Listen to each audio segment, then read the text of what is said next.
Ota-onani kim ko'p yig'latadi desa, eng ko'p yig'latuvchilar farzandlar deyilgan. Agar o'sha farzandga ota-ona haqida to'liq ma'lumot berilib, ota-ona kimligi va dunyo va oxiratda ota-onangga muhtoj bo'lishligini tushuntirsin.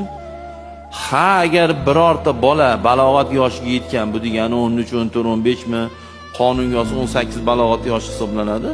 Shariatimizda 12, 9, 13, 14, 15 yosh. Xullas aqlini tanigan bola.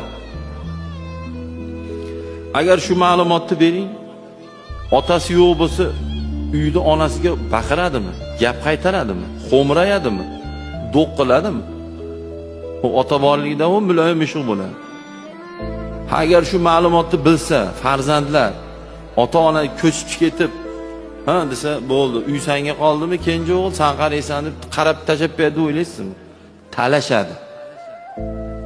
Tarbiyali farzandlar talashadi. Mana rolik chiqdi-ku, ikkita akaga sudlashyapti, sudga boryapti. Nima arizalaring deyapti. Uka akani yozyapti. Rolik qilishgan balkim bo'lgan voqeadir. Sudyaga xat taqdim qilyapti, sudya o'qib, karaxt qatib qolyapti. Nimaga? Tarixda buni ariza olmagan qo'liga.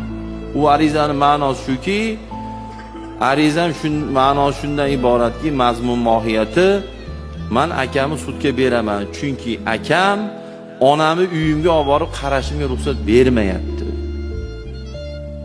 Aka talashyapti, uka ham talashyapti. Tasavvur qilyapsizmi?